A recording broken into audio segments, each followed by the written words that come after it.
And we're live with Paranormal Spirits. This is where we come to get our booze on. We talk about the booze, those things that go bump in the night. And I get to do this with all my booze. I'm Mike Black. It's my wife, Alyssa Black. Hello. My best friend, John Burkett. Hola. And we we have all had paranormal experiences, and we all like to drink. Responsibly. Of course, responsibly. And tonight, Alyssa's going to take you on this tale of the Crescent Hotel in Eureka Springs. And this is like... It's in Arkansas, by the way. Yeah, it's like one of the most haunted hotels in the world, at least in America. And everybody's been there. I mean, Taps has been there. And that's where they got the guy with the... They thought it was like a one on his arm, and it turned out it was a reflection off the locker, but it was actually a full-figured ghost there. And, I mean, everybody's been there to do it. I've been there, actually. I really adore the Crescent. I love the Crescent. It's spooky. It's fun. Before we do that, let's talk about all the places that folks can come to see us on the interwebs. And so, of course, here on the podcast, Paranormal Spirits. And where else do we got? Talk to me. We got the Y'all let me out. YouTubes. 3B Paranormal Spirits, no dash. Okay.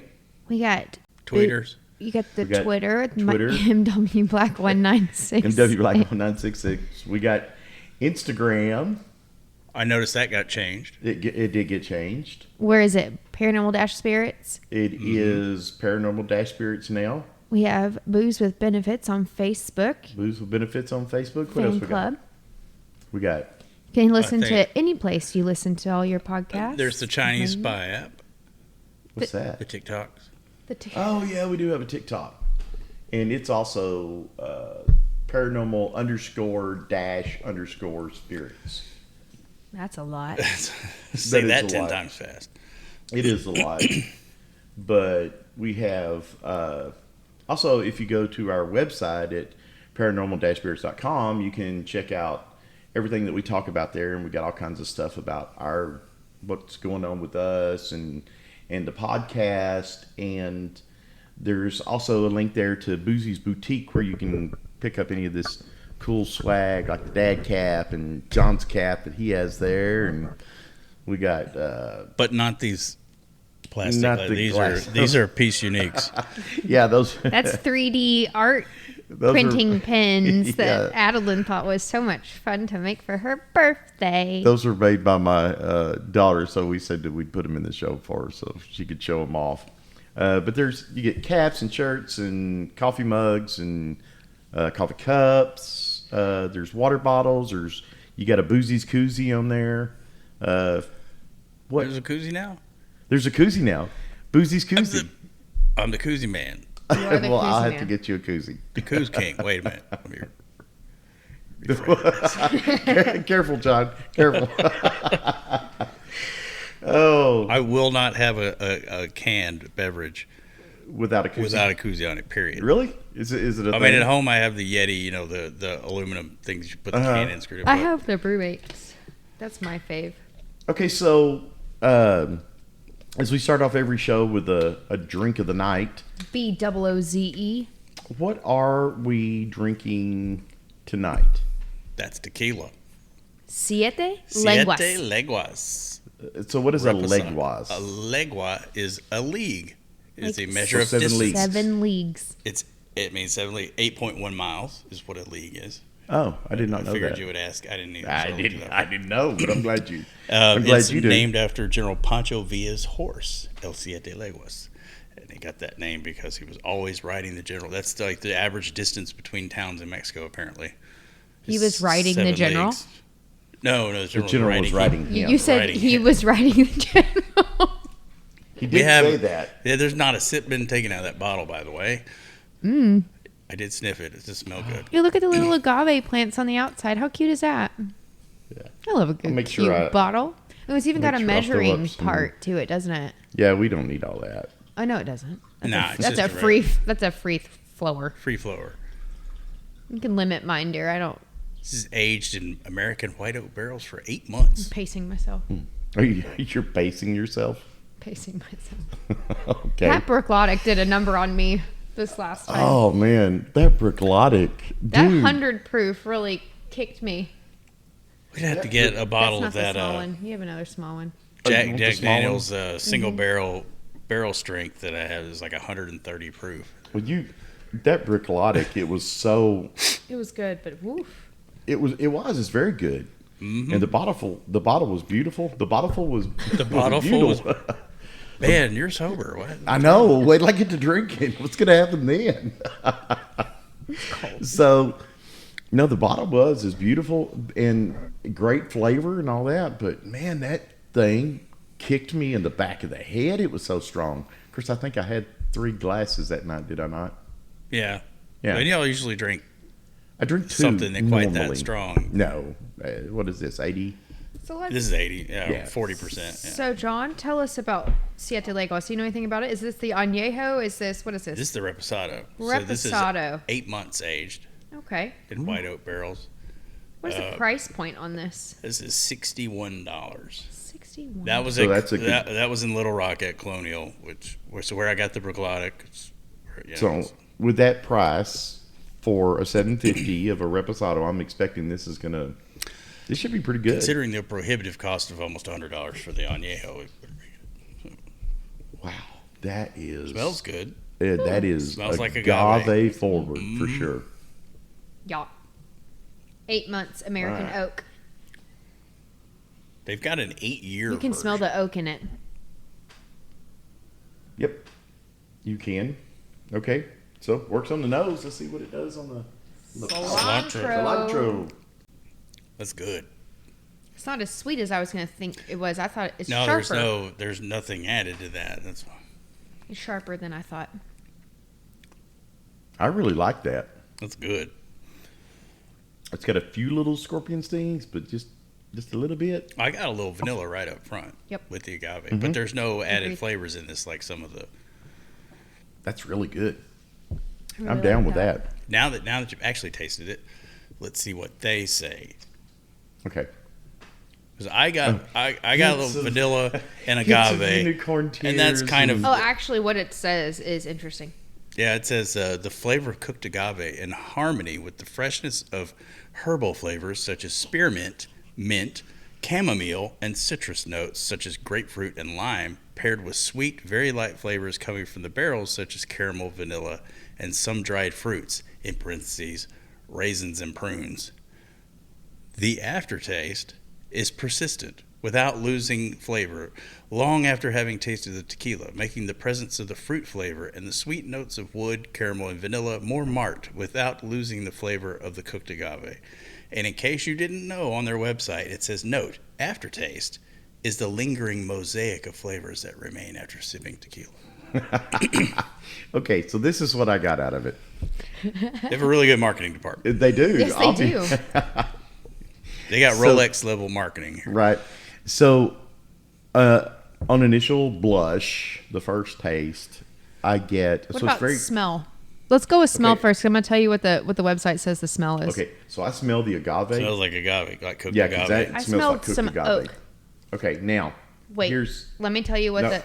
I want to do mine. You asked me my nose, and I have the biggest one of the bunch, so I should be able to smell. But I have the most keen. That's probably true. Well, no, that is absolutely true. You can. Can't smell much. You can smell a flea fart from 50 yards away. Yeah, well, you couldn't smell the house on fire. So there you are. So I smell the cooked agave very first thing. Mm-hmm. On tasting it, I very definitely taste the agave. I get some vanilla, but that lingering taste that they talk about, I get oak. Same. I taste the barrel. So go ahead. I'm sorry. Aroma. Cooked agave. Toasted oak. That's kind of what I said. Wait for it. Sweet potato. And baked apples. No. No. Okay. Well, lied. palate. Slightly spicy and sweet. Well balanced blend of cooked agave. Herbal qualities, as you say. And fresh citrus notes. Finish. Full of agave flavor with oak spice on the finish. Ooh, oak. Yes, on the finish. It smells and it tastes of oak, which I like. I don't mind that.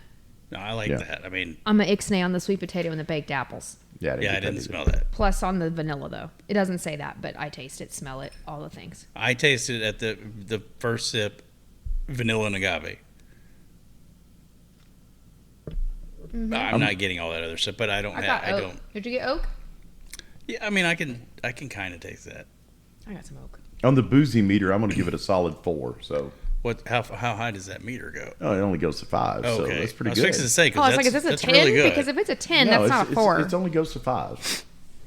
When did we have the boozy meter? That's a new thing. Well, You gotta obviously you inform the haven't rest looked of at us. your own website lately, because if you'll look at any of the, Okay. yeah, I've seen that, but we've never talked about it. That's what I mean. You've never rated one on the podcast. We've never said that before. if you go to, no, I've never said that on the Okay, podcast. let's just acknowledge you've never said it on the podcast. I acknowledge that I never said that on the podcast. Okay. But if you go to the website, It's on there, I where know. all the liquor blogs are, Yes, and it's on liquor there. reviews, it'll rate it at like 3.5, 4.55. I don't think anything's got a 5 yet, but This is what we Ghosts. haven't done, Class A. okay. Class A has. I mean, there's absolutely artificial flavors in that. John, it's There good. is some vanilla added to that. It's delicious. It is unicorn tears. This is getting the vanilla from the wood. Yeah, Yeah. agreed. Okay. So Are we ready? we've done. Are we ready for booze, BWS? So this is BWS time. Okay. The Crescent Hotel in Eureka Springs, Arkansas. It's been there a long time. Long time. I'll give you a very quick history lesson on Eureka Springs and how Okay. it got its name. In 1879, Eureka Springs was named for the healing waters from more than 60 springs around Eureka's downtown area. This is in Arkansas, if I didn't say this. Northern Arkansas. It was claimed to heal baldness. Oh man! See, I've never been. You were born You should go. 100 years There too you late. go. Is also female troubles, hay fever, Female trouble. What is female that? troubles. What Listen, exactly this does that is during mean? the time I of was gonna say, this is a hysteria long because of time ago. uteruses. Does that so mean you have girl problems and this will help they solve it? Or does literally it mean, just like, touched on it with female troubles. Female troubles. So is that? I'm here's- going to go with the hysteria because this is back in the day of the uterus in medical Latin terms is hyst. That's how you get like a hysterectomy. Well, I know that hysterectomy and And hysteria. the word cover- hysteria comes from that because of the way Do you that know women how acted. some doctors just treat that hysteria? Yes, but we're not going to talk about that. They can go look it up. Yes. Thank you, John. Google that. Hay fever and then later cancer. We'll get to that in a bit. So, but women Medical troubles. Let's go back device. to. Is it female troubles or women It troubles? says female. female. Actually, troubles. female. So is that like they're having Heavy issues, or is It literally- your girlfriend found out about your wife, That's what or I your was thinking. wife So found you, out about so your- what, you drown your them in the girlfriend? springs? I guess. I don't I'm know. sure I'm that just asking. probably I don't know. happened, but they didn't. Here, drink this. It'll solve all your problems. It didn't actually say. It just 99 said, problems. yes, but that bitch ain't one. Okay, hay fever and later cancer. Oh, I need to get some hay fever and the baldness. Yes, you get together. So the railroad was coming in at the time. Listen, this is my blanket, my shawl. It is cold in here, y'all. Okay. Okay. Babushka. Okay. So this is during the time the railroad came in to Eureka around this era, and Midwest businessmen saw an opportunity to make money from the rich clientele that was on the railroad. So they decided to build a hotel. With this, I guess you would call it a business, like, what do you call it? A motto or an idea was... Mission.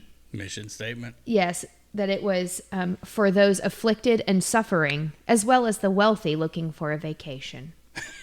Those That two was your things don't reason. often mix. Yes, that was what Eureka Springs was said to be.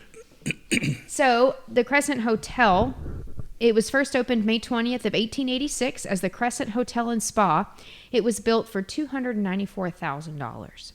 That's a lot of money back. It was a lot of money back then. It's 47 acres built with magnesium limestone from the White River, which specialists brought from Ireland to assist and advise in construction due to the density of the stone.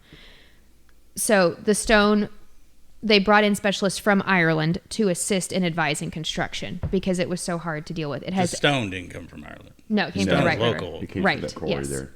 Its 18-inch thick walls with mortar were said to withstand weather and maintain beauty. It's 5 stories, fireproof-ish. You'll hear about that in a minute. Ish.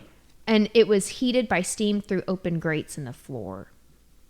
And it had a warring sewage system, which was new for that time. And it has 68 rooms. What year was it? 1886. Is that the show? What's the show date? 1883. 83, my bad. So it operated as a hotel until 1920 when it was leased to the Frisco Railroad for 5 years. But due to slow business in the winter, the Crescent College opened after that. So so that was for 5 years, the Frisco Railroad had it. And then in 1908 to 1934, it was the Crescent College for young women. Only women's college. There was a few politicians that actually went to this college and became members of like the government in Arkansas and some other famous people. I forgot who it was I told you about. Sarah Huckabee Sanders.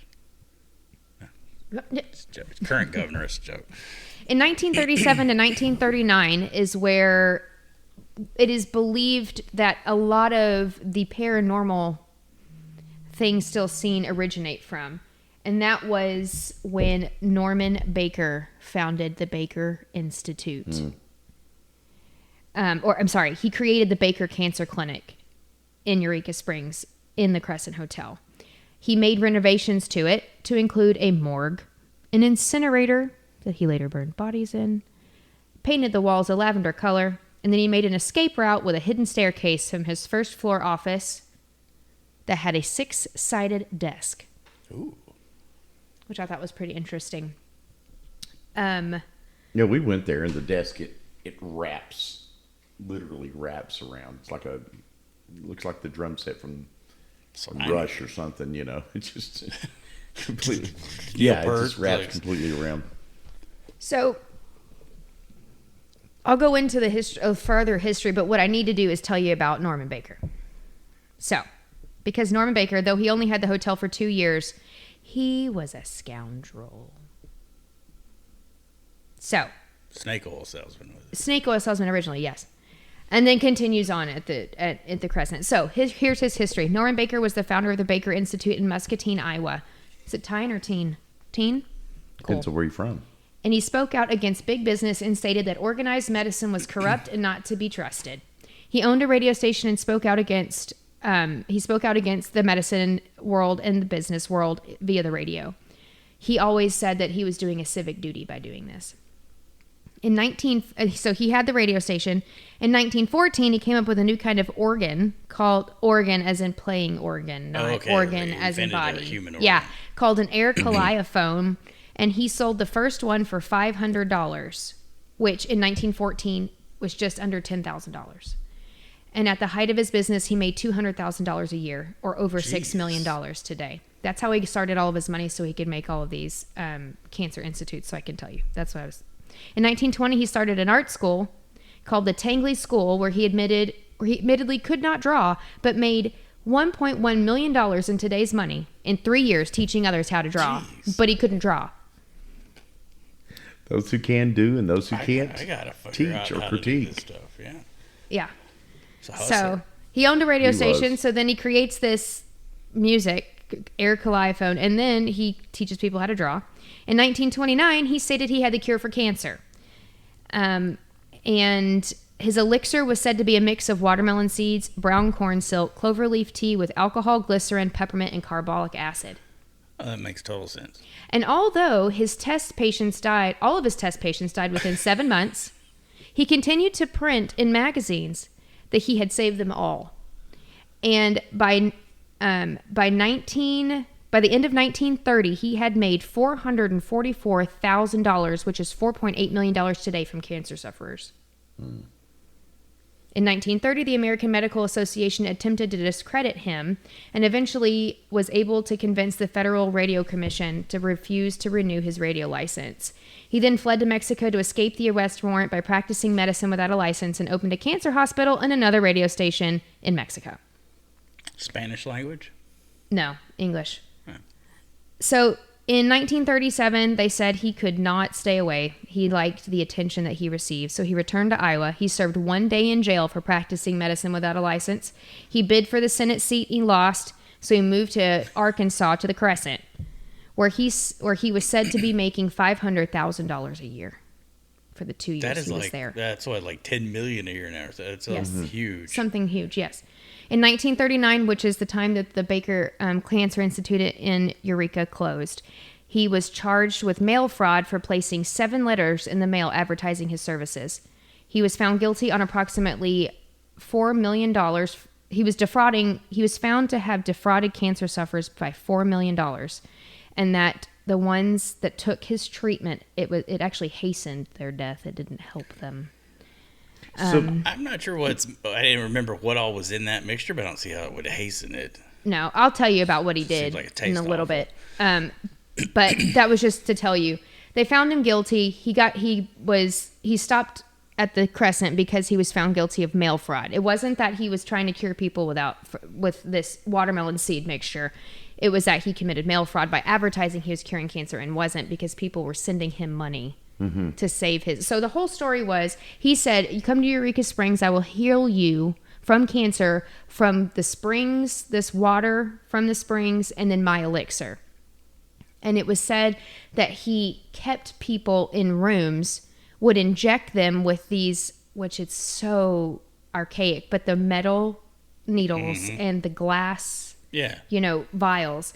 And there were reports of patients that they would just stick them with it, and that it burned horribly when it went in, and it took about 1.5 to 2 minutes to put in, and that they would slowly inject it, and they would just scream continuously as they injected it. I've been really, really quiet, but he was a horrible, horrible person. And I've done quite a bit of research on him throughout the years. And there, actually, if you go to our YouTube channel, 3B Paranormal Spirits, there's videos about the Crescent, Dr. Baker, and all that, and using that term loosely. But he would have patients that were going to die for sure. He would move them to another wing at the hospital. So they wouldn't see it. They wouldn't hear them. So none of the other patients would hear them. And since they were going to die anyway, there was no need to waste any money on medication for them. So he ceased all medication to include their pain meds.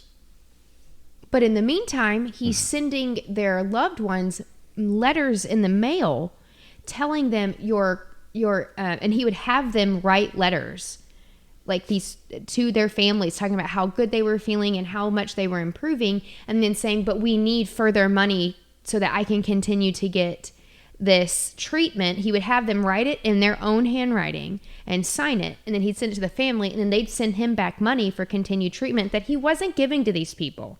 He had them in another wing, and they've proved that some of the people he wrote to, the people are already dead, but he was writing their family members letters.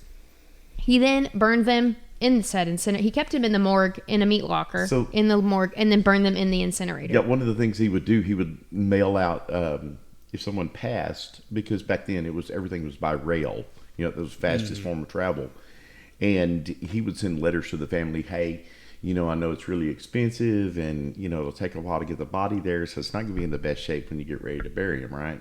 But we have this beautiful cemetery on the facility, on the grounds, and we can inter them here. There is not, but we'll take care of it here for you for a fee, of course.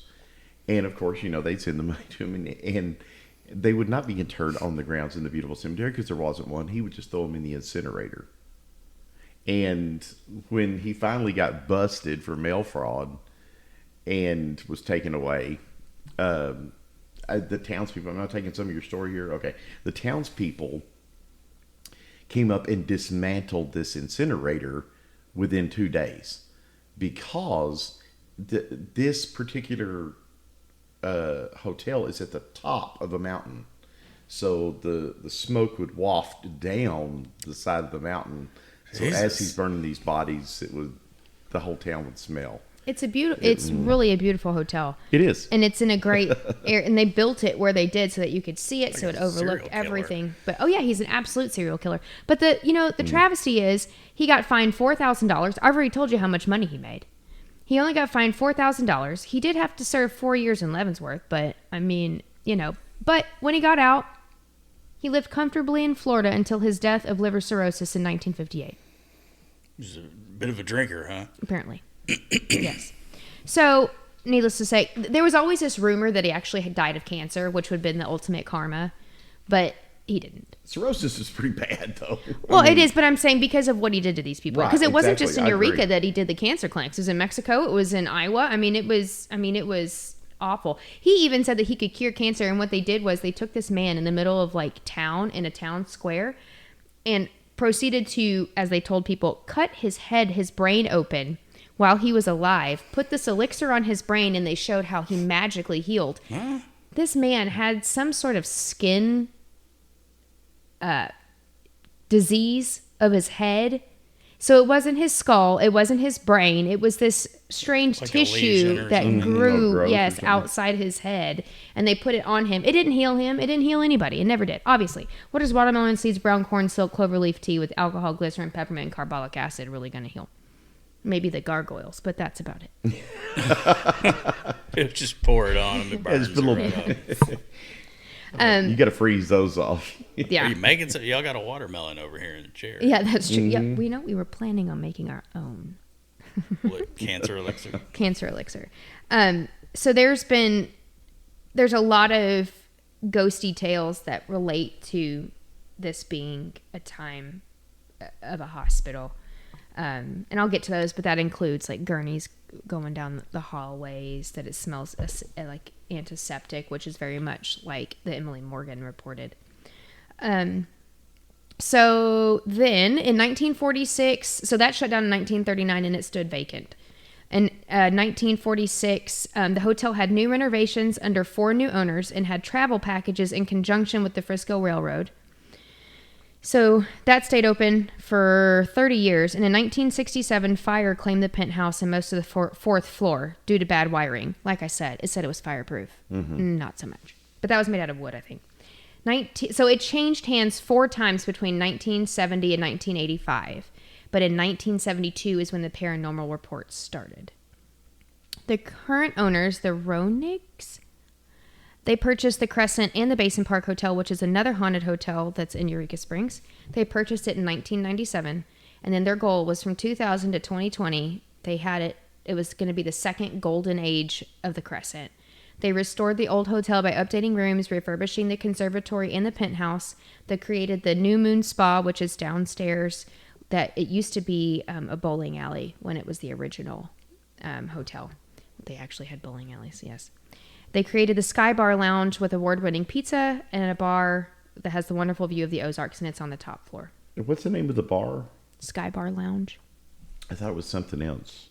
Dr. Baker's Lounge? or It something used to like be, Oh, yeah. God. Yeah, that. it was. It was. Dr. Baker's Lounge, because we went there. Yeah.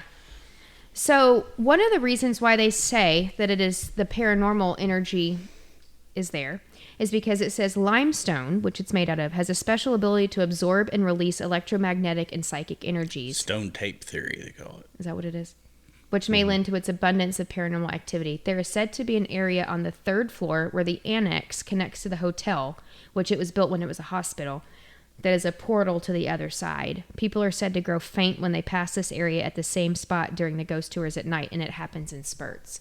So they'll have people that have it repeatedly for weeks, and then it'll go away for months.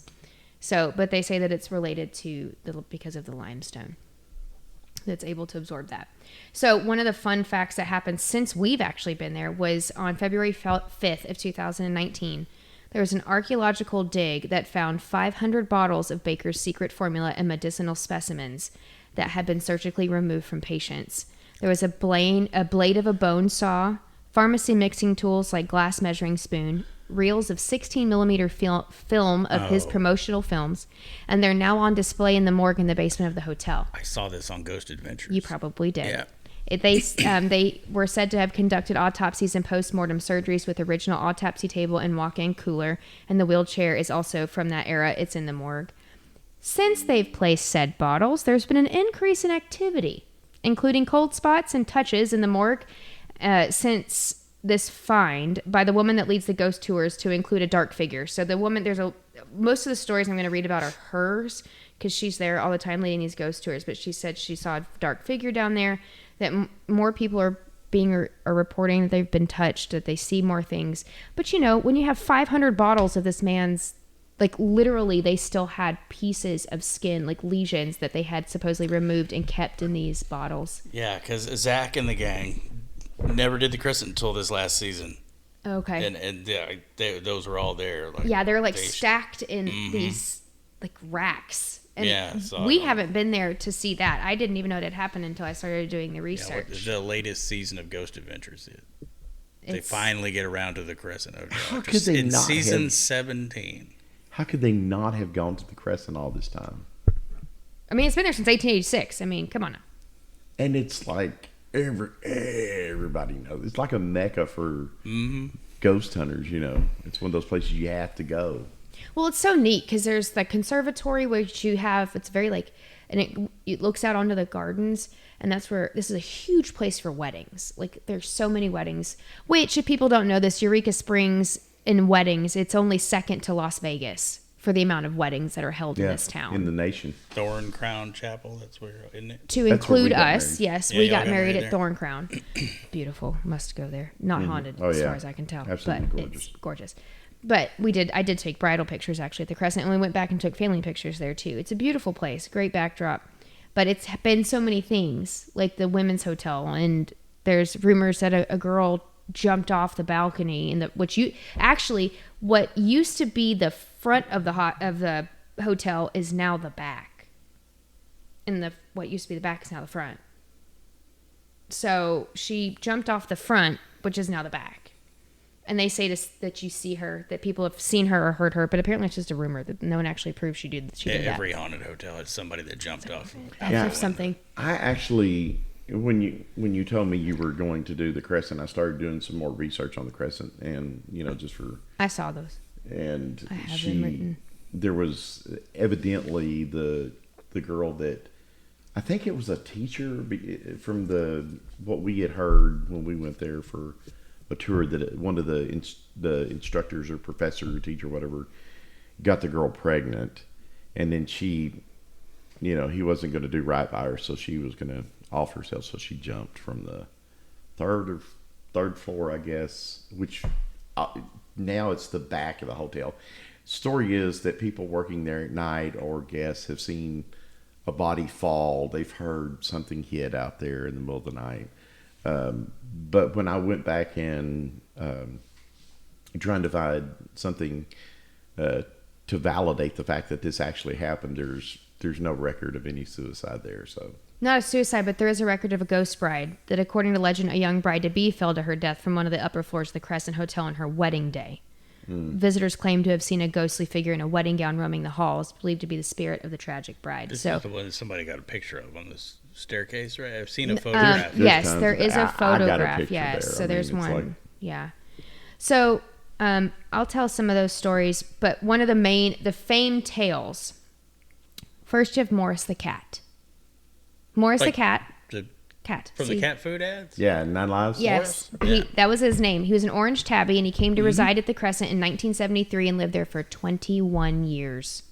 He is buried at the hotel.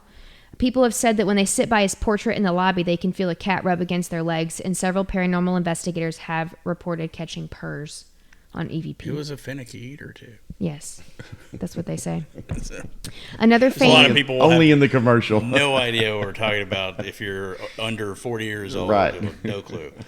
Another fame tale, which this is the number one. This is the one that I have heard on all the tours I've gone on, and how many times when we've gone there, I've heard about it. And that's Michael's room, which is room 218, where Michael, an Irish stonemason, fell to his death when building the hotel. And this is where he's known to hang out. He creates disturbances. People go in there, he locks the door, won't open the door. They see him in their bathroom. He lays on the bed. Have y'all ever stayed in Michael's room? I have never actually stayed at the Crescent. Mike has, but I haven't. I'm too scared. I will be honest, I'm too scared. One of the other ones, Theodora, a cancer patient, is known to be seen fumbling for her keys outside room 419, as well as tidying up for guests when they leave the room. That's 419. That's Theodora's room. Brecky, a 4-year-old child of Richard and Mary Breckenridge Thompson, who died in the hotel due to complications from appendicitis. He's been seen throughout the hotel, often bouncing a ball. He usually bounces the ball down the hallways. Dr. John Fremont Ellis, the hotel's in-house doctor circa the late 19th century, is most often seen, or his cherry pipe tobacco is smelled, near his office, which is now room 212. I was on a ghost tour, and I smelled the cherry pipe tobacco, went outside room 212. Now, people have said, I'm sure they just piped that shit in. And I'm like, yeah, but listen, this And is... I mean, somebody literally just gets to go in pipe there that shit, yeah. once a night, once a day, and smoke a bowl of that, and it's going to smell like it all day. Well, the thing is that you can rent out 212, and this is an 1886. Yes, it's been modeled, but this is not a place you just stick crap in the vents and it's going to come out right above this room. Like it's not. This is old. Like the carpet is old. Like it feels very old. What's really scary is when you stand. It's got 5 floors, but if you stand at the top on the circular staircase, it's the kind that you can look straight down to the bottom. Like there is nothing that they don't have any wall. They don't have anything up to prevent you from falling. And people have fallen to their death there. They've literally leaned over the banister and fallen. I gotta go this way. Even in modern times. As much time as I spend in Arkansas, I've never been to Eureka. You need to go to Eureka. I mean, it is so like happy. 3.5 hours from Little Rock. I mean, from Yeah, it's my not normal close to here either, because stomping there's people It's here only that like an hour from Branson. It's right up there, close. I've been to Branson once. And not going back. What's the problem when you live here in East Texas? People go to hot springs and stuff, and it's like 3-4 hours. Even Little Rock, but Eureka is another 8 hours. It's 8 hours. Yeah, it's 8 hours. Yeah, I mean, it's solid. That's what I say. It's another 4 hours from Little Rock. But it's 100% worth a 4-day I've been to Fayetteville. weekend. Fayetteville's 3.5 hours from Little Rock. The fall is the best. It's wonderful. So I was talking about the stairwell, Mike. I sent you a picture that you can post on when we do this podcast, but this lady took a picture looking down the stairwell from the 4th floor. There was nobody there when she took the picture. And she said, I can't explain what appears to be a white dress on the staircase. When you look down at the picture, like about 5 o'clock, there's what you can see, like a dark head and then a outline of what seems to be a dress, and it looks like an actual woman. I've seen that one. Yeah, standing there. And she said it was not there when I took the picture. So one that I thought was really interesting was from 2015. This lady was taking a ghost tour, and she said, I was very skeptical but thought seeing the hotel would be fun even if we experienced nothing. At one stop on the tour, our wonderful guide was telling us how cold and water are often present when spirits are around. Some construction and painting was being done, and we noticed an electrical extension cord wrapped around a metal pipe on one corner. Our group moved on, but we were at the back of the group and the last to leave the spot. I touched the pipe and it was actually wet. I was alarmed that the cord was on the wet pipe. When the tour was over, we reported the potential hazard to the desk. An employee came with us. We took him to the spot and the pipe was perfectly dry. My granddaughter is convinced the spirit was present the first time we were there. I have to admit there was no logical explanation. Maybe she's right. So it was wet, and when they went back, it wasn't wet. Which apparently maybe that was Michael the stonemason. Maybe making it wet. No, correcting a construction error. Yeah. Oh, I see. Fixing it. Yeah. And these are what the tour guide has reported. She said, at the conclusion of one of our nightly tours, 2 ladies, they were sisters, stopped me to ask a question. The blonde-haired lady asked me why I didn't introduce the gentleman who was sitting in the rocking chair during my opening remarks in the hotel's history room, where we start each of our tours. I looked at her and told her there was no one sitting in the rocking chair. Her sister laughed and said, that's what I told her. The blonde sister went on to say that he was wearing a 3-piece brown suit and a rounded hat, and that he smiled, laughed, and rocked all during my opening comments. 3-piece suit and a rounded hat seems appropriate for that era. So one night in the morgue, which is located in the basement, and it was, obviously it was used by Norman Baker. I had just brought my tour in and they were beginning to sit in the front area. I would not sit in the morgue. I'm going to tell you that right now. Out of the corner of my eye, I saw a man high-stepping into the autopsy room. He wore a dark suit and a top hat. I excused myself and went into the room, looked around, and even opened the meat locker, where Baker stored cadavers and body parts, but there was no one there. However, I saw him plain as day. The hair on the back of my neck stood up, and I had goosebumps. This is the tour guide. I mean, Also, while supervising one of my tours, I was standing against the wall across from the Sky Bar located on the hotel's 4th floor when to my left I saw an orange striped tabby cat at the end of the hall. I walked down to that area, looked left and right, but there was no cat. I just knew it was Morris, the hotel's orange striped tabby cat. And let's see, he does have a headstone on by the east lawn too, and he was paying us another visit. This one says, one night this summer, I had a full ghost tour, 24 people seated in the entryway of the morgue. As I stood up to make my presentation, I heard distinct footsteps in the autopsy room, which was just down the short hallway from us. It sounded like someone was pacing back and forth. I had an eerie feeling that it might be a ghost and that I was the only one who was hearing the footsteps. A few seconds later, I was presenting the story of Norman Baker, and I noticed that no one in the tour was listening to me. They seemed distracted. So I paused and I asked the group, "Do you hear footsteps?" And they all nodded in unison. No.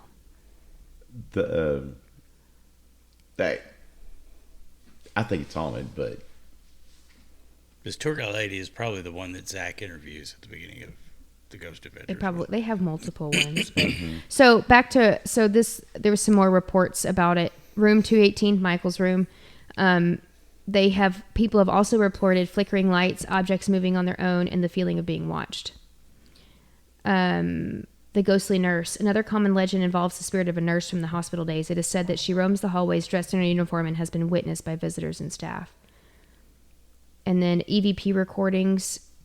Visitors and paranormal investigators have reported hearing whispers, moans, and even full conversations when reviewing their recordings. I've heard it where people said they left to go eat, came back, and their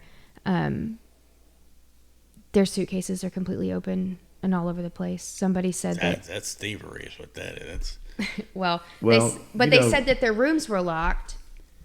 So in Taps, when they were doing their show, and I don't remember if it was in an interview that I saw afterwards or where I saw this, but in the room that Jason Hall stayed in, so some more dark history on Baker. Baker had a mistress that lived there in the hotel with him, and she had her own room and a secret passageway from his office down to her room. And so evidently she doesn't like electronics, and when Jason left out of the room and locked the door, right? Well, when he came back to the room, his laptop and his suitcase were pushed up against the door so that he couldn't open the door without knocking over on a locked room. So something inside the room moved it, and they're always saying, "Oh, it's not haunted. It's it's this or it's that. It's air in the pipes or whatever." They debunk a lot, and very seldom do they ever go, "Oh yeah, that's haunted." Well, of course they said the Crescent, yeah, it's haunted. Yeah, their motto is "When in doubt, throw it out." Right. As opposed to, could it be a demon? He's getting affected by everything. I'm feeling so aggressive. So people have been reported that they had been tucked in at night with a comforter. They went to bed with a sheet on, and then when they woke up, they'd been tucked in with a comforter. That's nice. That's turn down service. Did it happen 3 times Did you got a to pay night? extra for that? So that many people have seen people in all black Victorian style outfits. Somebody said that when I was talking about Theodora, people have reported that she introduces herself as a cancer patient of Dr. Baker's, and she exchanges courtesies, and then she disappears. Just disappears.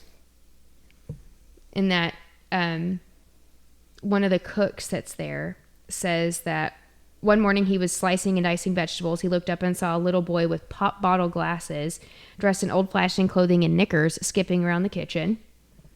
Another morning, he was flipping on the lights to begin the day's preparations when all of the pots and pans came flying off their hooks.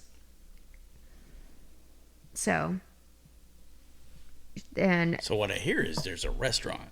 There is a restaurant. There is a restaurant there, and it's expensive, but I've never actually eaten there. I know but they have good brunch. They have brunch every time. Oh, the maintenance man said he witnessed all the washers and dryers mysteriously turn on in the middle of the night. So, and then the gurney that squeaks down the hallway. So, I just, I, I think there's more stories about the Crescent than any other hotel that I've ever heard. It says there was a man in Victorian attire that led a couple to room 222, unlocked the door and pushed it open. As they entered, the man stayed outside the door smiling and tilted his head from side to side. One of the two people realized they had not tipped the man, and when they spun around with some cash, he had seemingly disappeared. The two guests just relaxed in their guest room for the rest of the day. When they tried to re-enter room 221 later that evening, the door would not budge.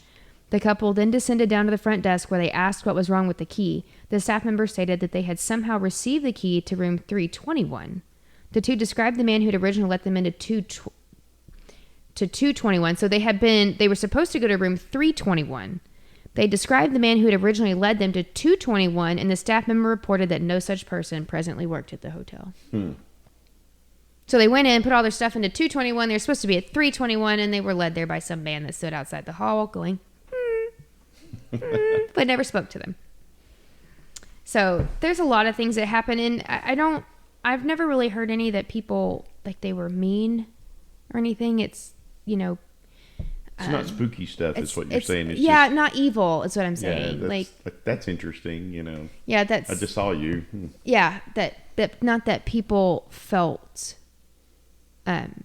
danger. Right. Some of these we've talked about that people were like something, trying to hurt them. Well, I've been there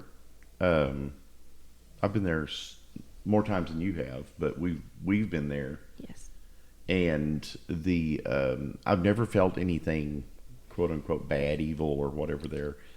But like if you go to our YouTube channel, 3B Paranormal Spirits, you can go see the videos that we've done about the Crescent and see some of the actual evidence that I got while I was working there. Well, you found the guy that you put on as a short that was behind. Yeah. And then you had a face at the roof, didn't you? Isn't that the one that you found that face when you got the picture back? That's the same one. I was thinking it was a different one that you bought. No, that's the same one. And then and I actually have some EVPs, but I never put anything up for EVPs unless it's a Class A, because I just don't want to open myself up for people to go, well, that's not what it says. That's just garbage, and all that. So unless it's a Class A, I'm not going to put it out there for the world to hear. Now, if it's a Class A, I'll put it out there, but I'm not going to throw myself out there like that. You're not going to put... No, why would I do that? Because that could be anything. But if you get a stone cold voice, then it's like, oh, well, that's what it was. Get out. Yeah. Well, I've had the cherry tobacco there. Yeah, we both smelled that. I don't think we ever felt a cat. There was an actual cat there. They always have cats there. Right. Some are a little cantankerous, but apparently Morris was too, honestly. But I will say I've gotten creeped out being there. Like, even through the hallways. I've taken pictures there. The morgue's a little creepy. Gotten tons of orbs, which, tons of orbs. Not just dust orbs, like orbs. We debunked this as not being dust or insects because of the movement.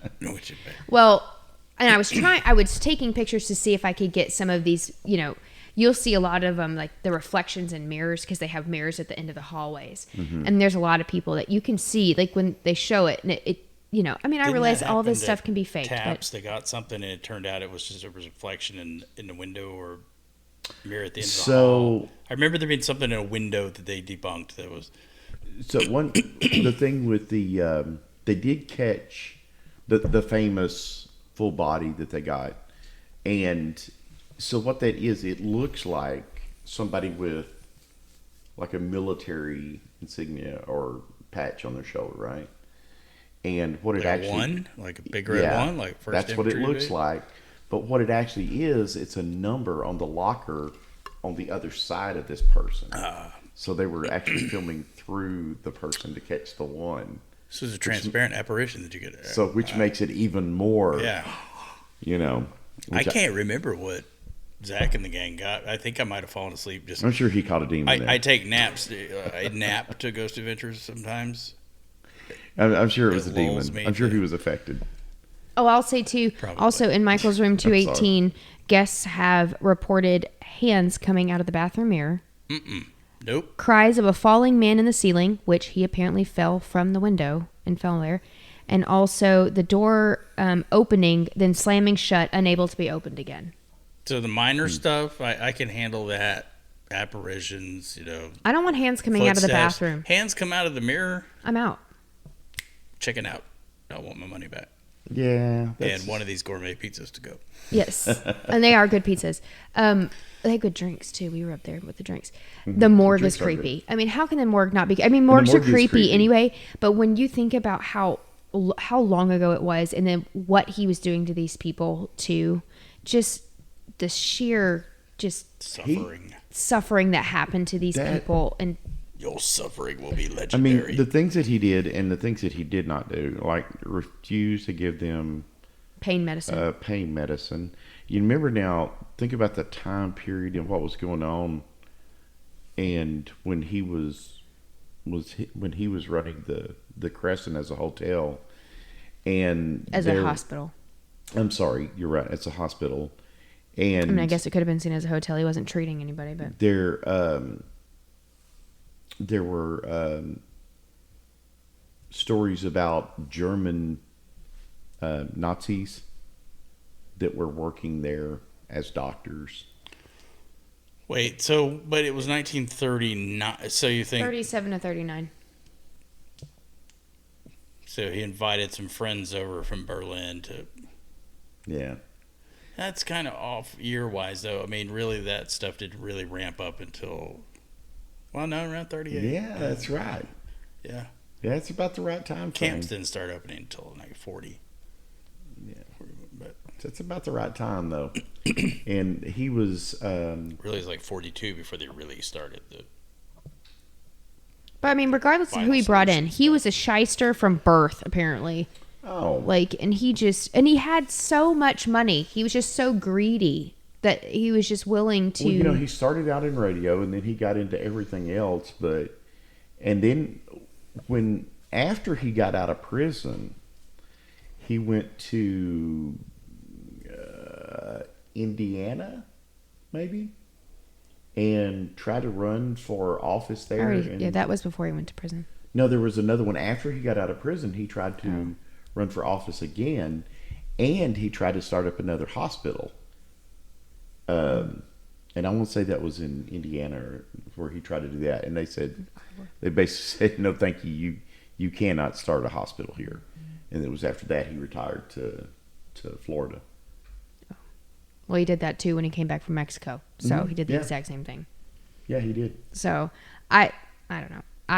When you go there though, and it's still old, and they've kept in the rooms. I have this weird thing about super like old decor. Like I don't do clawfoot tubs. I'm out on the clawfoot tubs. We've talked about that before, about your aversion to clawfoot tubs. I don't like it.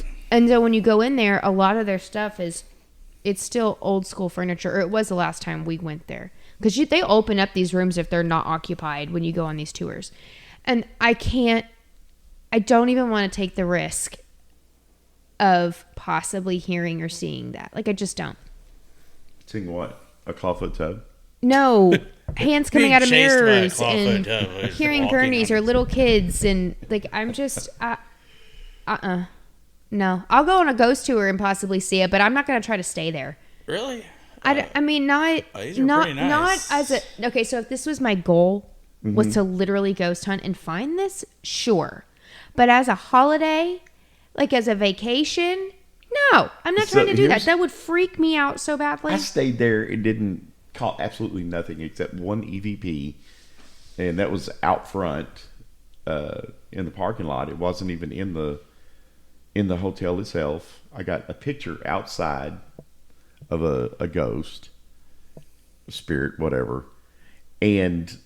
But if you go further down into the town, because the Crescent's at the very top of the mountain there, and then it kind of spirals around the mountain down all these little looks like a little Switzerland, the roadways there. Like switchbacks. Yeah, and you get down into town. There's one there called the Basin Park. We'll go into that, and I'm going to research that one and do that one. So and owned by the same people. Owned by the same people now. Owned by the same people, yeah. And you can talk about your experiences when we do that one. That's really fun fact. It's the only, at least when I've researched, I haven't researched it recently, but when we were talking about it before, it's the only hotel that every floor is a ground floor because it's built into the side of a mountain. Oh. And so every floor touches. So every floor touches the ground. So every floor is a ground floor.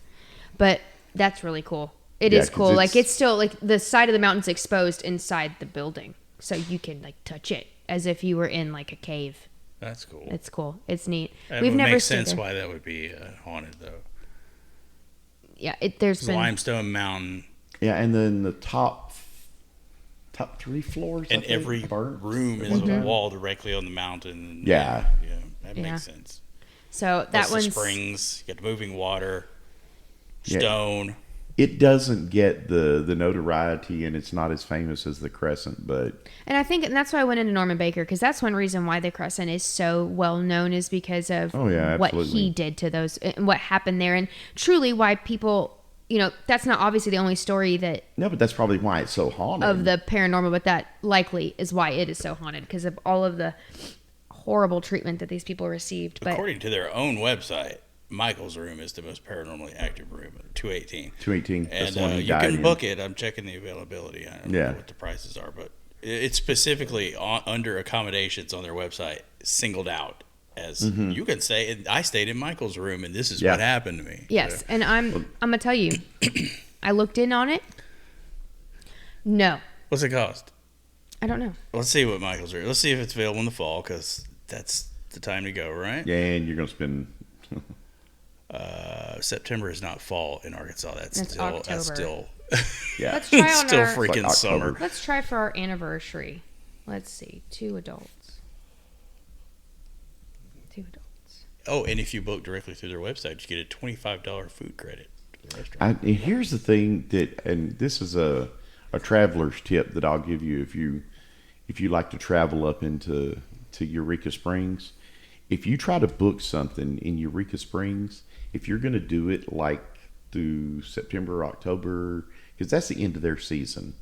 Because after that, it's too cold and there's ice and snow and all that kind of stuff. So, and they just kind of shut down, till the spring.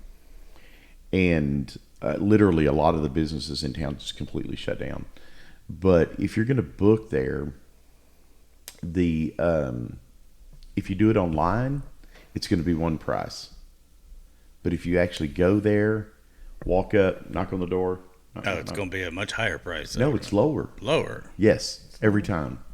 Every time we've gone. Wow, I wouldn't want to take the risk though. Yeah, I know. That's the thing because it's so busy. Mara went over spring break. Her and her boyfriend, they went. Oh, to Eureka Springs? Yeah. Yeah. And they did They did an Airbnb.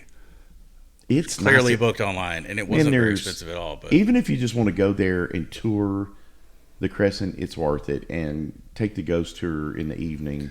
I want to go and stay in a haunted hotel and eat at that restaurant that Troy's raving about. Emilio's, yeah. It's like the #1 Italian restaurant in the state, and it's worth it. And go early because there's a line. They start lining up like 30 minutes before the doors open, and when they open the doors, they seat everybody that they can hold. No reservations. They seat everybody that they can hold, and everybody else that if there's more than that, they just have to wait their turn until somebody gets up and leaves, and then they can go in. But it's absolutely worth it, and it's a little pricey, but it's not horrible. Yeah, I told Mara about it, but then she backed out because of the pricing. But I didn't think it was that bad. It's not bad. It's not between $156 and $350 is what I've seen so far, and that's not Michael's room. I'm trying to see if I can figure out what Michael's room is. Well, here I can look. This right here. Pick a date. Let's say the 17th of October. One night, Michael's room. So I don't want to do this. Let's get this. If you go there, you should go to the Crescent, take the tour, stay if you want. But if you don't want to stay there, there's tons and tons of cabins there. They have luxury cabins that are extremely well appointed. It's a couple $100 for Michael's Yeah, room. it's a couple hundred. Yeah, they're extremely well appointed cabins. Yeah, that's what they had. They had a little cabin thing, they're- Airbnb. Yeah, they're super nice. There's some tree houses. I've seen Yes, some they really have neat some stuff tree on houses. Airbnb. They have those there. I mean, they've got everything. So and it's very eclectic downtown, very artsy fartsy. You know, every store you go to is something different. Mm-hmm. And what I found interesting about Eureka Springs in general was that it is not. There's nobody that's there that's from there. Everyone has moved in, fallen in love with the town, and stayed. You know, and so it's just. I mean, people from all over. It's like when you walk into a shop and you hear somebody's accent, you know, and you go, "Oh, where are you from?" Because you're not from here, you know. Yeah, no, we're from Chicago. We're from Maryland. Some hippie from California or something sold Morrow and like his magnet ring that showed. Oh, I can't push you over if you're wearing this, but it's a trick, right? But Oh yeah, of course. She bought it anyway. It's really just a cool town, and it's a lot of fun. And if you have a chance, I don't know, I've never stayed at the Crescent, but you gotta at least go visit. Because It's a great beautiful. place to it's visit. so It's beautiful neat. there. It's really neat. I've been wanting to go forever, but for some reason we can't make it north of Little Rock. Okay, so I've been there, I guess that gives me an advantage on this. But I'm gonna go with this is completely haunted. Mm-hmm. I mean, I did take without wedding a doubt. photos in front of it, and there were no apparitions. And we took family photos in front of it, and there were also no apparitions in said photos. But maybe they were just kind enough to stay out of the photos. Maybe. They weren't going to photo bomb your wedding. Guess not. Right. Guess not. At least they were considerate spirits. yeah, I have a really cool picture actually in front of the limestone wall. So what do you think? You think it's haunted? Heck yeah, it's haunted. Even John? if the cherry I'm pipe sure. tobacco was piped in, literally. Yeah, I'm going 100% haunted. 100% haunted. They probably want to give you a guest experience, so at Is that some what it point they is? have somebody go in there and light up and smoke a bowl of that in the room, and it's going to smell like that. For, Maybe that's what it is. 12 They to walk 24 past you in the hours. hallway. But yeah, haunted. I'm sure. I mean, Absolutely, it's haunted. especially considering everything that went on with that Oh, Dr. it Baker was- and everything. Dude, that was so sad and horrible what he did. It was. I mean, and not that I'd wish ill on someone, but the fact that he died It's like okay he to did. wish ill on people that No, deserve it. I don't think it is, and I think that but I think he got some of what he deserved dying like he did because they said he lived ostentatiously. When I looked him up in Wikipedia, Apparently, ostentatious. So, but he was an ostentatious person anyway. He was very flamboyant and always wearing brightly. What was it? Lavender. Was that the Lavender color? colors, and that's what his people that see his apparition. car, He's his wearing clothes. lavender. wearing lavender Everything. suits back then. Yeah, and he painted all the walls He was lavender. crazy, man. He was. He was a wild man. He was. But So, what did we drink tonight? Siete Leguas, 7 leagues, Reposado. Leguas. good tequila. This is very good tequila. It is really good. Mm-hmm. Go stay at the Crescent Hotel in Eureka Springs, Arkansas. You won't be disappointed. Go visit us in all the places. Go check 3B Paranormal Spirits and check out the stuff that we called at the Crescent. Y'all have a good night. Bye bye. Bye. Adios.